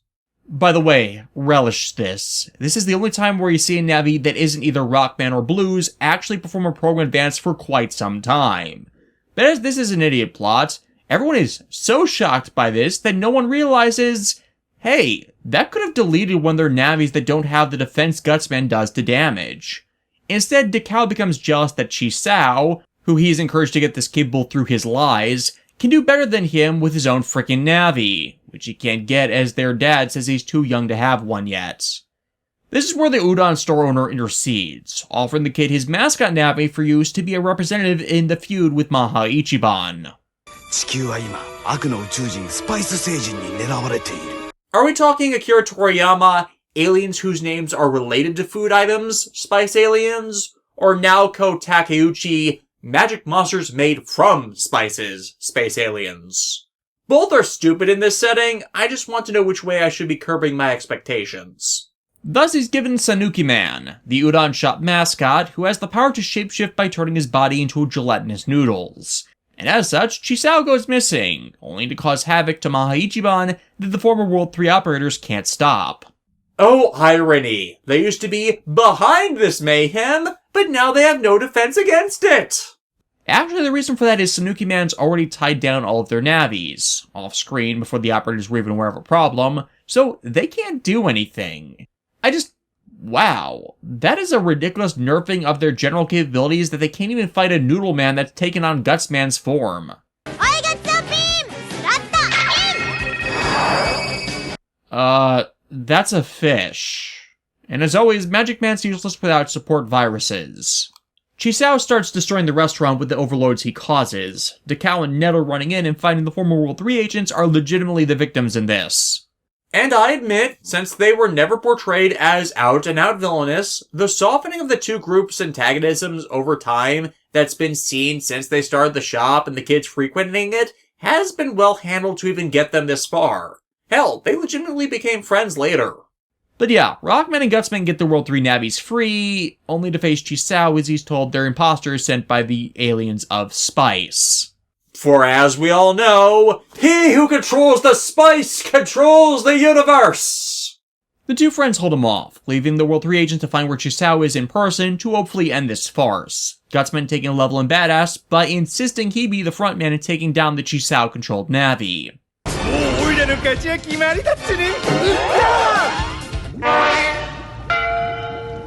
Oh wow, someone other than the One Piece anime used that sound effect. I did not expect that. With that call sign, they find Chisao next door and expose his scheme.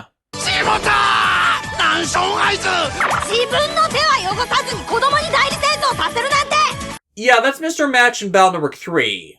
And Wily retroactively with Shun in Battle Number 2.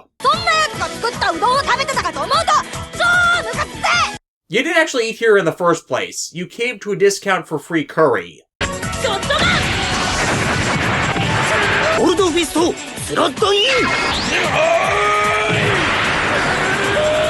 The udon guy admits again he couldn't stand having his customers taken, but as I said, your stores specialize in two differing things. Your customer base may overlap, but will depend on mood in regards to who they choose to buy from.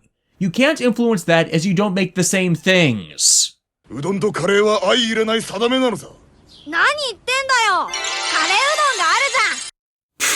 Next, you'll be telling me curry ice cream is a thing.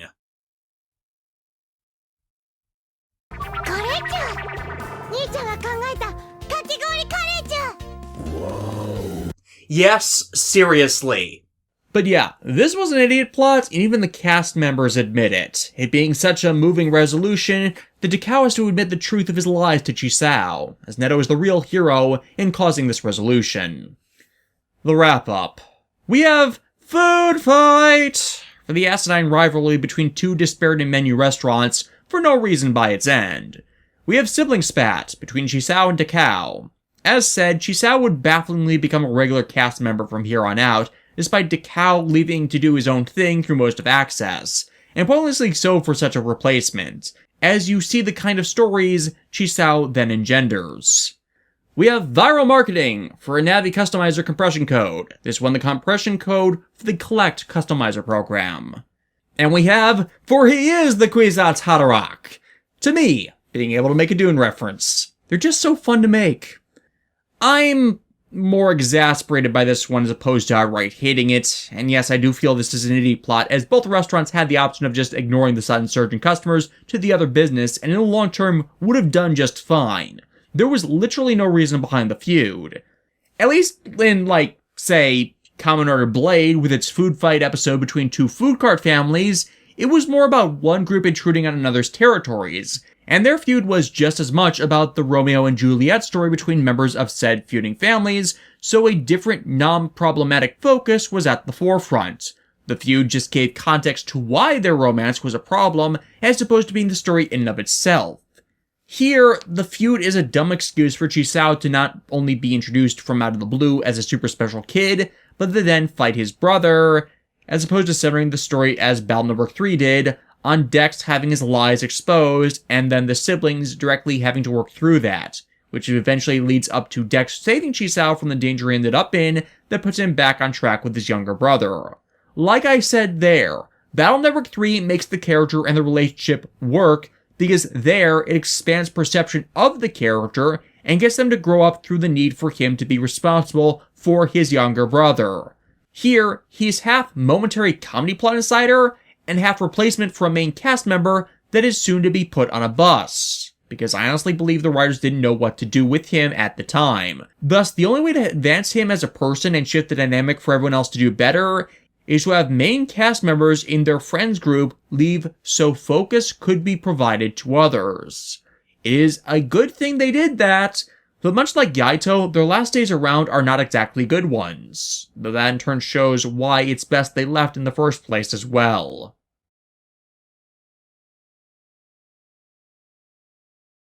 We open this time in another match between Rockman and Blues. Enzan actually baffled when Neto tries to counter Life Sword with just a normal sword chip, but apparently they'd figured out the exact right place to swing at the attack to destabilize it due to both of them using it so much, permitting them to counter with their other skills. I both like and dislike this. I like this because it shows Neto and Rockman haven't stopped improving themselves just because they have style change, and actually learned something from the N1 that has stuck with them. I dislike it, however, for much the same reason. They already have all those extra powers, and Blues is stuck with his base ability set, plus whatever Enzan can send him. It would make more sense for Enzan and Blues to put the time into figuring out a way to deflect a program in advance. Neto to then see them do that, and think it's so cool that he and Rockman should figure out how to do something like it themselves. However, their battle's called off, as Enzan is called in for an emergency at work. He does have other responsibilities after all, which finds them battling corporate espionage as IPC is on the verge of completing a new model PET that will be entering circulation soon, at least once they finish getting all the contracts for the components settled. Thus, what Enzan has to do in the interim is deal with a problematic manufacturer that won't even let him get a word in edgewise about what IPC is offering the guy, so his tech developments can be part of it.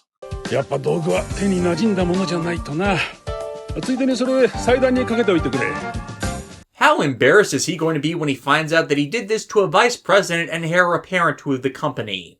Honestly, I'd call this a bit of a humble Enzan episode, considering the elements of ego we've seen of the character in his game incarnation and a bit of his conduct earlier on. But as I pointed out, despite Enzan having terrible people skills, he's not an arrogant asshole in this incarnation. He has a job to do that he has to be responsible for, and he is going to be professional about handling it to the best of his ability. If he has to do a few chores for a guy to get him to listen and be amicable to an agreement with them, well, it's time to suck it up. But as is shown, the boss of this place is an eccentric perfectionist, which drives his sole employee, a guy named Kato, up the wall with how he thinks what his boss wants is impossible. And because of what they're doing is creating crystal cutting simulation data, said crystal's an essential component to the new PET's wireless connected contact probe. Blue's trying his hand at it, and the boss saying what he got close to was what they were after, but the wall of power from trying to cut something with Life Sword made the template too small in structure for what's demanded. One sword and fine technique is enough over sheer power sometimes. A lesson that's ought to be delivered to Enzan of all people, considering Blues has never been a power-type fighter, but relies more on technique to begin with. But I think of it this way.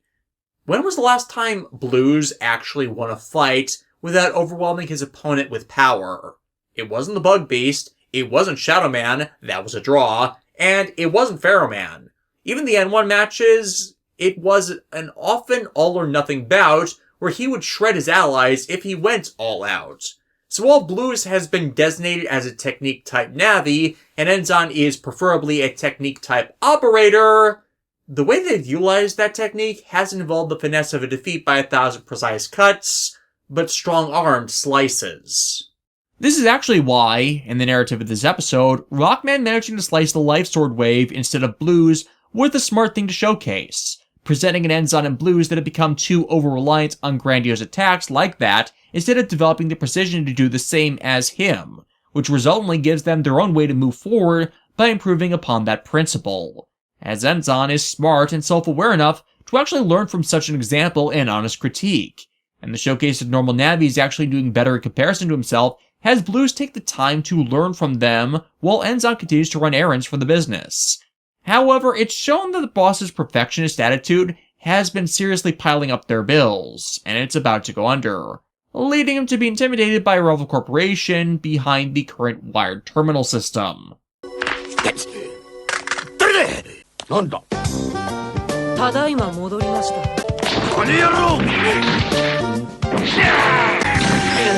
Yeah, Enzan can be pretty scary when he wants to be. Enzan asks why he's being so obstinate about all of this. It's clear his business is failing around him, and he legitimately doesn't care. And all the man can say in response is he's a researcher. He makes what he wants when he wants as it suits him, regardless of whether it gets him a huge payday.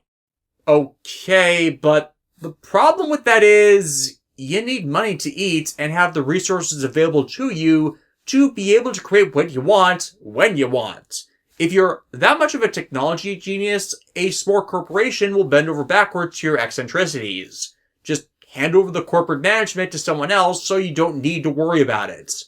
And yeah, this is one of those cases where big business would actually be good for financing eccentrics that are making things people would want. However, it isn't just those rival agents of another company. Kato has gone around the bend, and for all the suffering his boss has put him through, he's taken the data they've gathered for one of their incomplete projects he's found a buyer for, and making a break for it since the ship is sinking anyways. And this is why you have to treat your employees well, and not as disposable. Ultimately leading to Blues being attacked by Drillman, who is a representative of the buyers that's stalling them. Unfortunately, due to Drillman's drill armor being to weather damage without a scratch, Blues can't do much to him. And seriously, Drillman as an enemy in Battle Network 3 can still go to hell with how infuriatingly difficult he is. But due to the training under the normal navies and the suggestions the boss made earlier, they figure out how to break through Drillman's guard with the sharpness of a single sword, managing to lead Drillman in turn. Fortunately, in regards to the data stolen though, well, World 3 actually gets it back for them.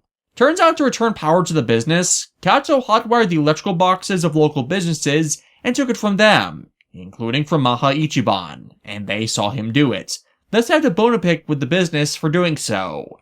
And thus, the day is saved, thanks to the intervention of people just trying to make a living. 次のニュースです。IPC 伊集院ペットカンパニーは次世代型ペットアドバンスの発売を発表しました。業界に驚きをもたらしています。 The wrap-up. We have Flash Counter, for Rockman and Blues learning how to get past super powerful enemies by timing their attacks just right. We have This Is My Drill, for the very brief appearance of Drillman. I have no recollection of whether he reappears in the series, for the record. We have Training Arc, for Blues and Enzan. And we have Confounded by Common Tasks, for Enzan not knowing how to clean a toilet. To be fair, he's like 12 or 13, and you're usually older when you learn to do that for yourself, but still. This episode ends up having major arc significance, primarily for the introduction of the PET technology that would become the standard use for the populace in Access and to a lesser extent Stream, allowing there to be a proper technological transition off-screen to the new equipment placed on the market. Sometimes series actually forget to do that when they have a sudden tech or setting upheaval to something new, and it's once again a sign of competent, intelligent storytelling within this series that they set that up in advance. I can name many series with excessive continuity that is a tech update where they don't do that, or even sequel movies made later where that becomes the case and there's no clear understandable divide. And then there's just a sudden change to the new stuff without explanation. Granted, this is also basically a filler episode, so if you don't watch it, that still happens. And as this episode was buried in broadcast in the West, that then was an active criticism of Access just trying to conform to the aesthetic differences seen through the Battle Network game's various Navi interfaces, as opposed to doing it through story. But as I just showcased, they did do it through story. It's just in a filler episode about Enzan securing a supplier for one of the components to that device.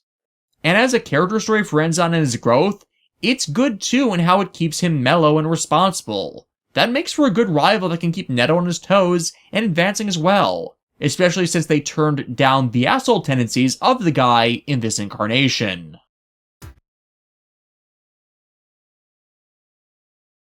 Here it is, folks. We are finally on the last episode of the first season of the Rockman.exe anime.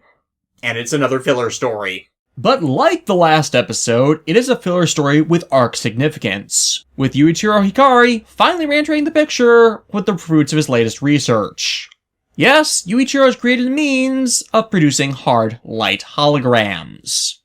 Neto's also decided to do his own job of making something new on his own. Having gotten tired of always needing to find a jack-in spot to be able to save himself in sticky situations, Neto's kitbashed for himself a wireless transceiver so he can always stay connected to Rockman on the net. The one flaw in this is this universe has not shown itself to have much in the way of wireless terminal communications technology, with most of what's been getting affected being stuff that's hardlined. Sure, it happens on occasion where something wireless gets involved, but the grand majority of the time it requires a physical connection to some network that the navies have to get to then travel through to reach where they want, or they have a direct access from there. It's ultimately a Chekhov's gun for the story, anyways, as Mesa calls everyone in to fast-track them to Juwai, as Yuichiro's experiment has gone wild and he needs help shutting it down. As is explained, the original intention of the dimensional area technology was to take computer 3D rendered models and use them as a means of physically constructing the same object in reality, a means of shortcutting the creation of objects that current science and engineering currently deem impossible. Just one example. Cold fusion nuclear reactors that are much safer than the current fission nuclear reactors we use are scientifically possible to make right now. However, from an engineering standpoint, they are unfeasible because we are unable to construct the components with the precision required to get such a thing to work. Parts constructed through the use of precise virtual modeling and then mapping them into reality could be a viable workaround, or in truth a precursor to replicator technology if they can find a way to make the virtually constructed matter have its own permanence. Though Enzon in the short term uses examples like using the tech to construct trees over barren lands or stuff like that, which isn't really feasible. It is still a hologram after all. It's not a replacement for real plant life. But the reason they've been called in is, well, the experiment expanded far beyond its intended limits and has taken over a shopping mall in Juwai, and they can't seem to find Yuichiro to shut it down. 着陸できるところ探して。了解。お任せください。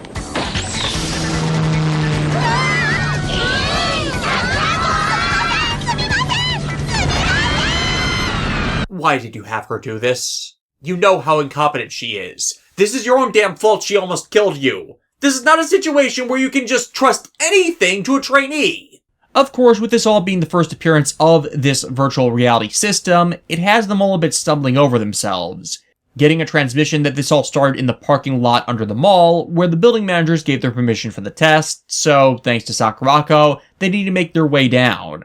Unfortunately, along with the VR environments, they also have to deal with viruses that have used the dimensional core at the heart of all this to bleed through and manifest themselves, leading to Scooby-Doo antics as they get chased around the complex and have to avoid potential death from the virus's varied abilities. Man, Yuichiro should probably consider working on the defense against this sort of thing happening. Like a program that would allow a Navi to fight in the real world or something.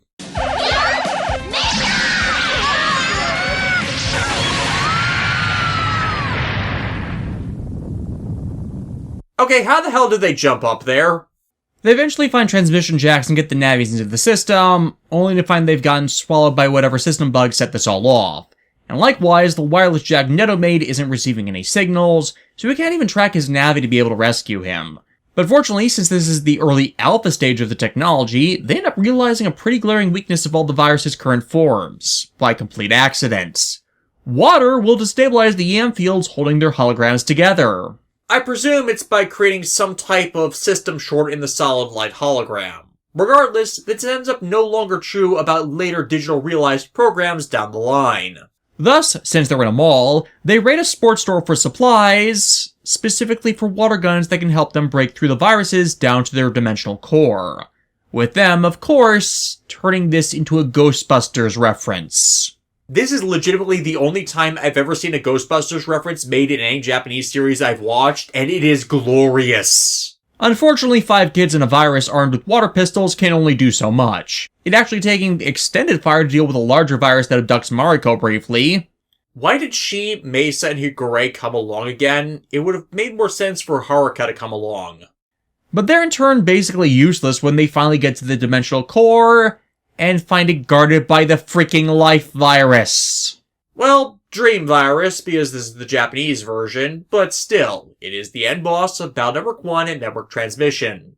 I think you need something a bit more heavy than a squirt gun.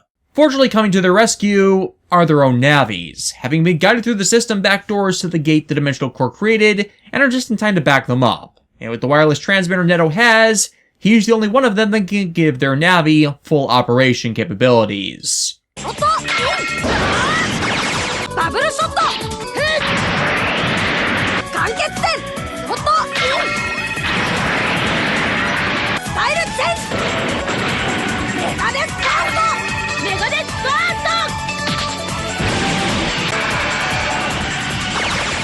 With the life virus defeated, everything reverts to normal, and the Dimensional Core shuts down, them finding Yuichiro's just been passed out unconscious from overwork all of this time. And since he has been, he forgot to tell anyone that his subordinates set another one of these Dimensional Cores up in another section of Jawai that just demolished World 3's brand new shop in the region. It is thus totally understandable then that following this that the world government would force Yuichiro to work on this tech within the safe confines of Scilab, so as to not cause another international incident. I bet the world government still put his feet to the fire when Nebula started using the same tech for their terrorist operations, though. The wrap-up. We have viral marketing, once more for a Navi compression code, this one being for the SHIELD program. We have moving on up to Mahajirama, opening up Maha Niban on Jawai Island. This is actually where the World 3 agents will end up spending most of the rest of the series, with rare reappearances of them throughout the remaining seasons. Away from Neto and the gang, they more branch out on their own to their own success as a group, more content with their lives overall, though they still pop up to cause mischief now and then. We also have shameless fan service, to Midori's cameo alongside the other World 3 agents. You can totally see why Zebek would later be known for producing fan service series. Then again, considering how excessive it can be in modern series, this is comparatively tame. We have opening Pandora's box to Yuichiro Hikari, the inventor of technology that allows AI to invade the real world, simultaneously opening the world to whole new types of dangers, while also making possible so many new avenues of storytelling that it's baffling they didn't decide to do it sooner. Actually, why they did it is more than likely along the lines of not wanting to make people think they were aping Digimon while Toei still had it on the air. The property, however, had fallen into dormancy by this point to not really pick up again beyond intermittent video games until after the Rockman anime had itself concluded, so they got a complete buy on that. This episode, bar one or two elements such as Sakurako being around and the pointless inclusion of Mariko, Hikari, and Mesa, is actually really freaking good, and has the cast moving pretty well on their own feet, and Neto acting smart to finding ways to adapt to the situation at hand and find a way to beat it.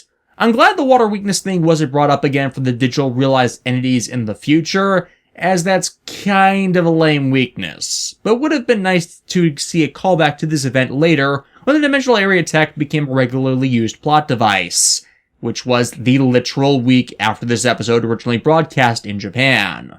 For American viewers, this episode was broadcast in August of 2004, about 3 months before Kids WB would do a special promotional airing of the first episode of Mega Man Access, before another 4 months would pass until the rest of the series would finally go to air. Meaning in the West, instead of this episode being built off of immediately next week into the resultant paradigm shift, it was a full half year after this episode aired that the Dimensional Area technology was followed up on properly. And because as far as I can find the episode was only aired once, and not as the last episode in the chronological order of events before the change, a lot of Western viewers completely forgot about it, thus thought everything involving the technology came out of nowhere and was an absurd jumping off the shark, instead of it being built up to between Rush's Spotlight episode when he first emerged into the real world, and this on that further expanding upon the possibility. As I feel I've made clear, I honestly cannot understate the damage broadcasting a series that has successive continuity out of order can be. Fans of the sci-fi series Firefly likely can relate to that, considering how much that series likewise was damaged by that. But doing it here and with this arc, after the first half of the season took forever to make itself out, likely did the majority of the damage it did in setting this series to the complete back burner. That they even broadcast Access in and of itself I find to have been more of a miracle than anything the more I think on it. Post-season thoughts.